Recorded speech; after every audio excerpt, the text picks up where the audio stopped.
This is Bob Capetta from the University of Illinois at Chicago, and this lesson is on partial fraction expansion with an irreducible quadratic factor. Now, what does that mean?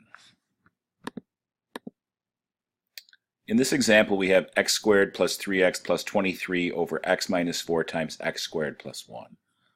Looking at the denominator, we have two factors. X minus 4 is a linear factor.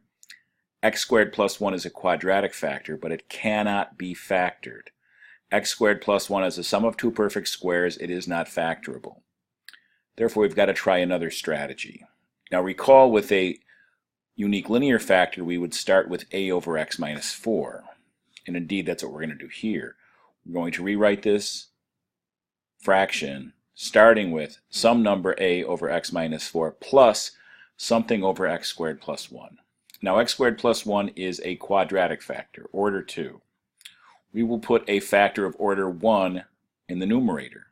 Order 1 are things of the form something x plus something. We've already used a, so the numerator of that fraction will be bx plus c over x squared plus 1. And then our strategy is going to be to do the algebra to find a, b, and c, and that'll make the integrals relatively easy for us to do. So I start by adding these two fractions together. A times x squared plus 1 plus bx plus c times x minus 4 over x minus 4 times x squared plus 1. So we've rewritten this sum of two fractions as a single fraction. Our next move is going to be to distribute. We know the two fractions are equal, the bottoms are equal, so the tops have to be equal. And we're indeed going to distribute with those numerators values. So here we go. The numerator x squared plus 3x plus 23 is a times x squared plus 1 plus bx plus c times x minus 4. A times x squared is ax squared, a times 1 is a, so that'll be ax squared plus a. Bx times x, bx squared, bx times negative 4bx.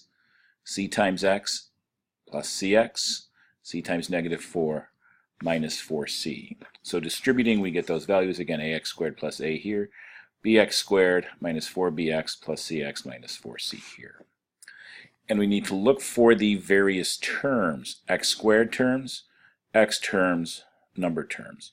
What are the x squared terms? Ax squared plus bx squared. X squared terms would have to equal 1x squared. How about the x terms? 3x would have to be the same as, what do we have here? Negative 4bx plus cx. And the number 23, what are my numbers? A minus 4c. So you'll see we've organized it that way. The two x squared terms, ax squared plus bx squared becomes a plus b times x squared.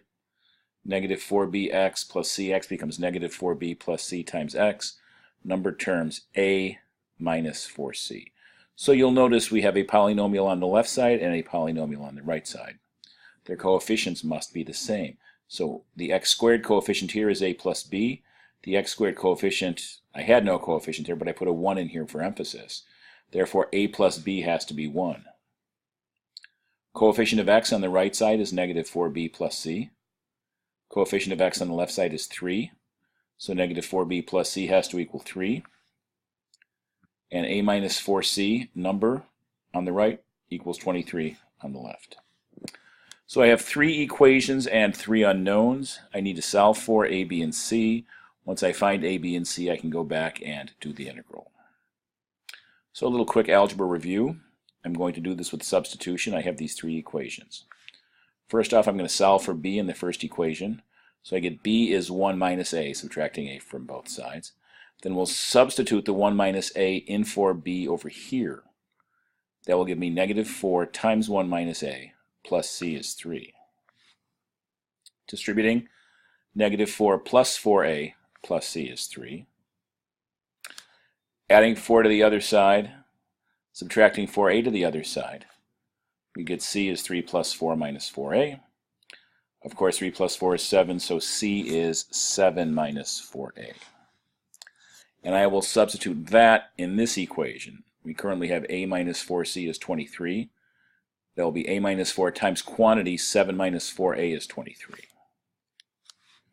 So indeed, c is 7 minus 4a. Substituting it, a minus 4 times 7 minus 4a is 23. That's a minus 28 plus 16a, be sure to distribute. A plus 16a is 17a, so we get 17a minus 28 is 23. Adding 28 to both sides, 28 plus 23 is 51, 17a is 51. Dividing by 17a is 3. And you'll notice once I know a, I can easily find b and c. So that's a substitution technique for solving a system of 3 equations and 3 unknowns. There are more efficient techniques, but this is probably the simplest version. So knowing a is 3, plugging it in here, b then would be 1 minus 3 or negative 2. Knowing a is 3, c is 7 minus 4 times 3, 7 minus 12. C is negative 5. So we have successfully solved the 3 equations and 3 unknowns system. And we can go back to our original question and rewrite that integral. So here's our a, b, and c. And there is our original question. So if we want to integrate this, we're going to integrate a over x minus 4, 3 over x minus 4, plus bx plus c plus negative 2x plus negative 5 over x squared plus 1. That's what we're looking for. And integrate the left side, integrate the right side, and the right side now is relatively easy for us to integrate. So to integrate that, we're going to take the integral of the first piece plus the integral of the second piece. But you'll notice here we can break this up into 2 fractions. We can think of it as negative 2x over x squared plus 1 plus negative 5 over x squared plus 1. And now I have reduced this to 3 integrals that are relatively easy for us to do. This first one with a u substitution and a logarithm will work nicely. This second one, again, you'll see another substitution. The derivative of this is present in the numerator. And this third piece, you've got to remember a rule regarding inverse trigonometry. So let's go ahead and complete this process. Here are my 3 integrals. I'm going to start with a u substitution on this first piece. U is x minus 4, so du dx is 1, and du is dx. So this will become the integral of 3 over u, x minus 4, dx is du. Integral of 3 over u du. This piece we're going to use a w. We'll let w equal x squared plus 1. Now the derivative of w with respect to x is 2x. So dw is 2x dx. You'll notice we sort of have that here. In my strategy, I like to solve for dx. So dw divided by 2x is dx. So if I'm doing this thing, what are we going to get? We're going to get the negative 2x over w. Dx is dw over 2x. Notice how these 2x's will cancel, and we're left just with the variable w, which enables us to do that. Now this third piece, we have the integral of negative 5 over x squared plus 1, which I'm going to pull the negative 5 out front. So we have negative 5 times the integral of 1 over x squared plus 1 dx. And again, this is something we're supposed to know from inverse trig. So what I have to do here is just simplify this one. That'll become the integral of negative 1 over w dw. Remembering u is x minus 4 and w is x squared plus 1, we should be able to finish the problem. First piece, pull the 3 out in front. That's 3 times the integral of 1 over u du. But we know that is log absolute value of u. So this piece will become 3 log u. Second piece, the 2x's cancel. We have the integral of negative 1 over w. That also looks like it's going to be a log. And this piece, of course, we'll just go ahead and make our problem complete by adding in that third integral, which again we're supposed to recognize. So this first piece is 3 log absolute value of u. U is x minus 4, so this first piece gives us that value. This next thing, we're going to pull the negative 1 out in front, so that's negative integral of 1 over w dw. That's negative log absolute w. And how about this piece? Minus 5 times the arctangent of x. Remember, the derivative of the arctangent of x is 1 over x squared plus 1. So the integral of 1 over x squared plus 1 dx is the arctangent of x. And of course, don't forget plus c.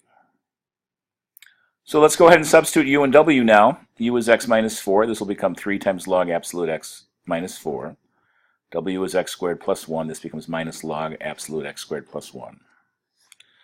Which is a perfectly reasonable answer. It is correct. All I'm going to say is x squared plus 1 is always positive. So we don't really need absolute values here. If a number is always positive, it equals its absolute value. So I can actually relax the absolute values because x squared is always positive, x squared plus 1 is always positive. And that will conclude this lesson.